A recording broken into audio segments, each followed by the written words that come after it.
আসসালামু আলাইকুম স্যার। ওয়ালাইকুম আসসালাম। আমার নাম হলো SK রন্দর্নে, deputy engineer, government of Maharashtra, water supply department. আমি একজন অমুসলিম, নন মুসলিম। আমার প্রশ্নটা হলো যে আমাদের এই পৃথিবীতে কেন এত ধর্ম সৃষ্টি হয়েছে? আমাদের চারপাশে এত বেশি ধর্ম কেন? এখানে একটা সেন্টেন্স লেখা আছে পিস টিভি লোগোর নিচে, যে পিস টিভি মানবতার সমাধান। এখানে আমার মতামত হলো এই, যে শান্তির জন্য জ্ঞান আর বিজ্ঞতার প্রয়োজন। ধন্যবাদ। ভাই একটা প্রশ্ন করলেন যে পৃথিবীতে এত ধর্ম কেন, এটা প্রথম প্রশ্ন। আর তারপর একটা মন্তব্য করলেন যে শান্তি মানবতার সমাধান, এটা পিস টিভির স্লোগান। শান্তির জন্য প্রয়োজন জ্ঞান আর বিজ্ঞতা। আমি আপনার সঙ্গে একমত। আপনার প্রশ্নের প্রথম অংশটা নিয়ে যদি বলি যে পৃথিবীতে কেন এত বেশি ধর্ম, আমাদের বুঝতে হবে যে সর্বশক্তিমান ঈশ্বর আমাদের স্রষ্টা আল্লাহ সুবহানাহু ওয়া তাআলা পাঠিয়েছেন মাত্র একটা ধর্ম।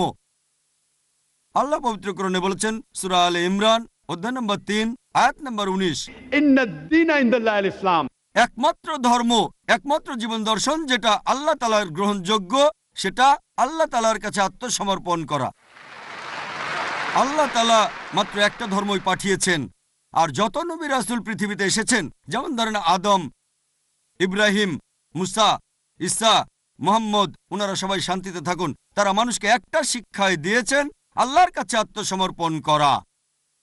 এখন আরবি ভাষায় যদি কেউ আল্লাহ তাআলার কাছে আত্মসমর্পণ করে তাহলে তাকে বলা হয় মুসলিম। আর ইসলাম, এই আরবি শব্দটার মূল আরবি শব্দটা হচ্ছে সালাম, যার মানে শান্তি। এর আরেকটা মূল আরবি শব্দ হচ্ছে সিলম, যার মানে আল্লাহ তাআলার কাছে নিজের ইচ্ছাকে সমর্পণ করা। তাহলে এক কথা ইসলাম মানে আল্লাহ তাআলার কাছে আত্মসমর্পণের মাধ্যমে শান্তি অর্জন করা।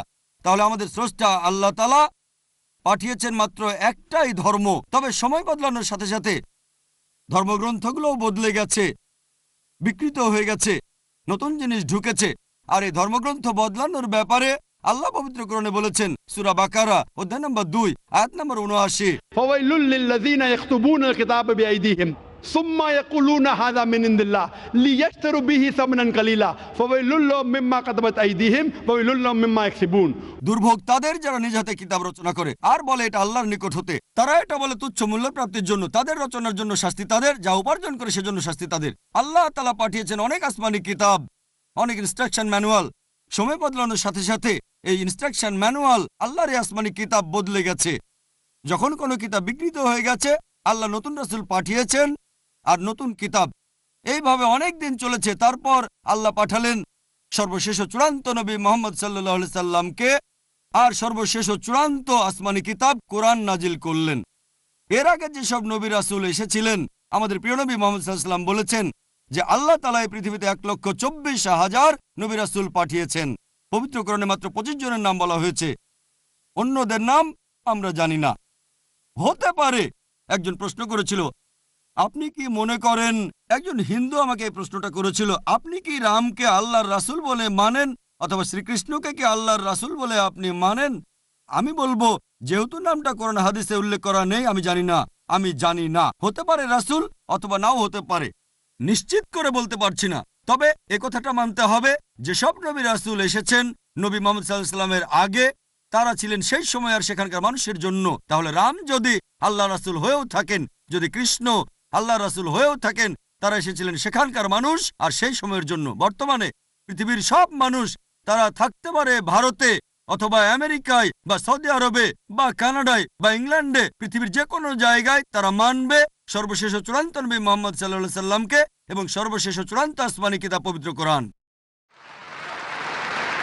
আল্লাহ আমাদের কথা দিয়েছেন সূরা হিজর অধ্যায় নম্বর 15 আয়াত নম্বর 9 যে আমি কোরআন অবতীর্ণ করেছি, সেটা আমি সংরক্ষণ করব। তাহলে আল্লাহ তাআলা পাঠিয়েছেন মাত্র একটা ধর্ম, সেটা হচ্ছে আল্লাহ তাআলার কাছে আত্মসমর্পণ করা।